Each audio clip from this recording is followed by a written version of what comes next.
पुराने चीन की एक घटना है। बहुत प्रसिद्ध है यह कहानी चीन में। पुराने चाइना में एक व्यक्ति रहता था जो संन्यास्त हो जाना चाहता था, बस खो जाना चाहता था। एक दिन वह अपने गुरु के पास गया। गुरु के सामने सन्यासी होने की इच्छा जताई। गुरु ने कहा कि तू सच में सन्यासी हो जाना चाहता है या बस सन्यासी दिखना चाहता है? उस व्यक्ति ने कहा कि जब सन्यासी ही होने आया हूं तो दिखने का क्या करूंगा, मैं तो सन्यासी ही होना चाहता हूं।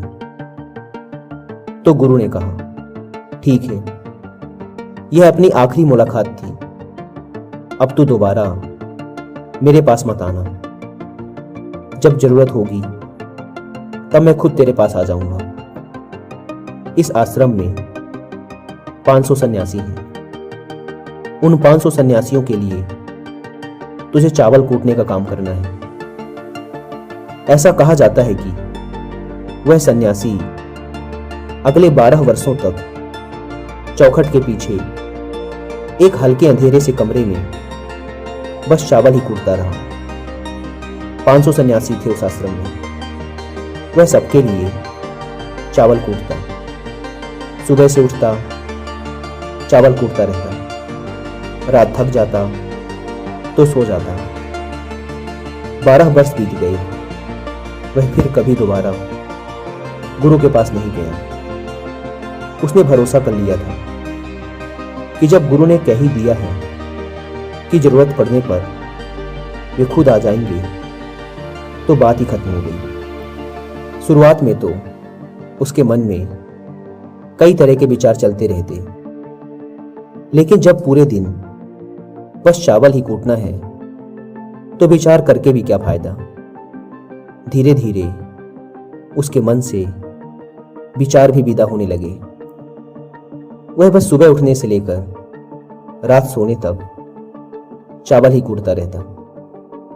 जब गुरु ने कह ही दिया था कि तुझे चावल ही कूटना है तो बस सारे प्रश्न ही खत्म। गुरु ने कहा है तो सही ही कहा होगा। 12 वर्षों तक चावल कूटते कूटते उसके मन में विचार आने ही बंद हो गए। मन एकदम शांत और खाली हो गया। ना कोई विचार, ना कोई उलझन, ना कोई अड़चन। सीधा सा काम, सुबह उठता, चावल कूटता रहता, रात होती तो सो जाता। पिछले 12 वर्षों से यही उसकी दिनचर्या बन चुकी थी।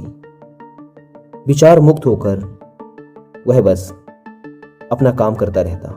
12 साल बीत जाने के बाद गुरु ने घोषणा की कि मेरे जाने का समय आ चुका है।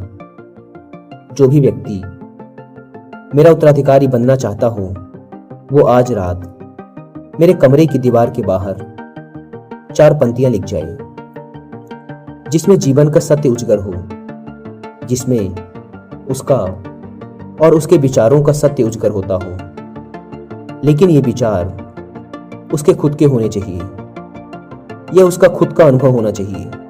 यह घोषणा सुन सभी शिष्य डर गए, क्योंकि गुरु को धोखा देना आसान ना था। शास्त्र तो सभी शिष्यों ने पढ़ रखे थे, लेकिन उन सभी शिष्यों में से जो सबसे बड़ा विद्वान था उसने साहस जुटाकर गुरु के कमरे की दीवार पे उस रात 4 पंक्तियां लिख दी। उसने लिखा कि मन एक दर्पण की तरह है जिस पर धूल जम जाती है। धूल को साफ कर दो तो धर्म उपलब्ध हो जाता है। इस धूल को साफ कर दो तो सत्य अनुभव में आ जाता है। सुबह गुरु उठा, उसने देखा तो चिल्लाया, यह किस मूर्ख ने मेरी दीवार खराब कर दी, उसे पकड़ के मेरे पास लाओ। पर वह विद्वान तो लिखकर रात ही भाग गया था। वह डरा हुआ था, क्योंकि यह पंक्तियां उसकी नहीं थी। उसने एक बड़े शास्त्र से इन पंक्तियों को चोरी किया था। इसमें उसका खुद का अनुभव ना था। शब्द अच्छे तो थे, लेकिन उनमें प्राण नहीं थे। वह जाते समय अपने आश्रम के मित्रों से कह गया था कि अगर सुबह गुरु कहें कि वाह क्या बात कही है तो मुझे खबर कर देना, लेकिन अगर गुरु पढ़कर क्रोधित हो जाएं तो मेरा पता मत बताना। सारा आश्रम चिंतित हुआ कि इतने सुंदर वचन तो हैं, वचनों में क्या कमी है। मन दर्पण की तरह ही तो है, जिसमें शब्दों की, विचारों की, अनुभवों की धूल जम जाती है। बस इतनी ही तो बात है। साफ कर दो दर्पण तो सत्य का प्रतिबिंब फिर बन जाता है। लोगों ने कहा, उस सन्यासी ने बात तो बिल्कुल ठीक ही लिखी है, लेकिन गुरु जरा जरूरत से ज्यादा ही कठोर हैं, और अब देखते हैं कि इससे ऊंची बात गुरु कहां से लेकर आएंगे।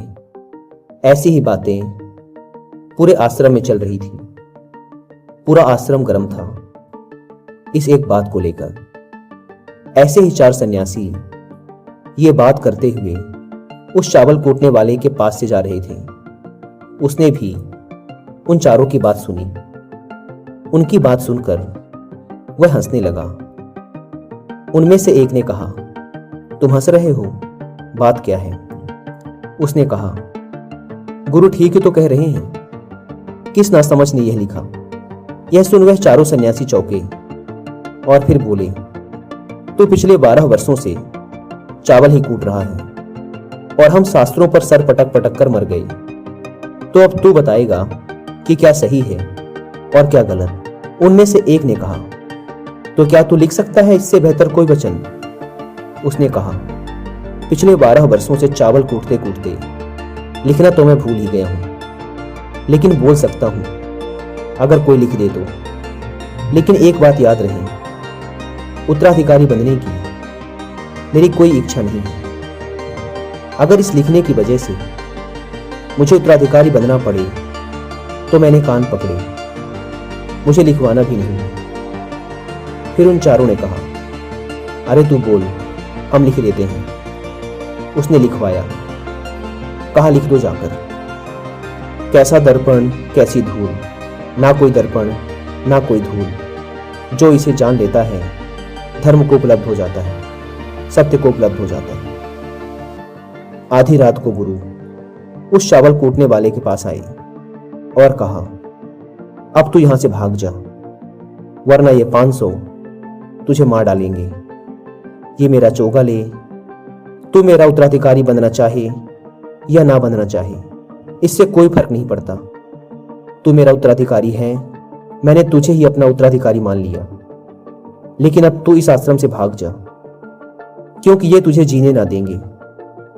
ये सब बर्दाश्त नहीं कर पाएंगे कि एक चावल कूटने वाला सत्य को उपलब्ध हो गया, आत्मज्ञान को उपलब्ध हो गया, और ये शास्त्रों पर सर पीटते रह गए। इसलिए तू यहां से चला जा। यह कहानी यही समाप्त होती है। विचार शून्यता के संदर्भ में एक बार गौतम बुद्ध ने भी अपने एक शिष्य मौलिकपुत्र से कहा था कि जिस दिन तुम्हारे दिमाग में विचार उठने बंद हो जाएंगे, उस दिन तुम सत्य का अनुभव करोगे, तुम खुद को इस ब्रह्मांड को समझ पाओगे, और यही बुद्धत्व प्राप्ति का पहला कदम है। मन के विचारों को शांत करने का एक तरीका जो बौद्ध ग्रंथों में बताया गया है वह है खुद के विचारों पर ध्यान देना। अंदर क्या चल रहा है, कैसे विचार उठ रहे हैं, इसका बड़े ही सावधानी से निरीक्षण करते रहना।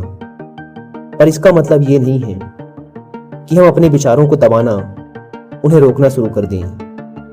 अगर आप ऐसा करेंगे तो विचारों के फैलाव की तीव्रता और बढ़ जाएगी। आपको बस अपने मन को देखना है।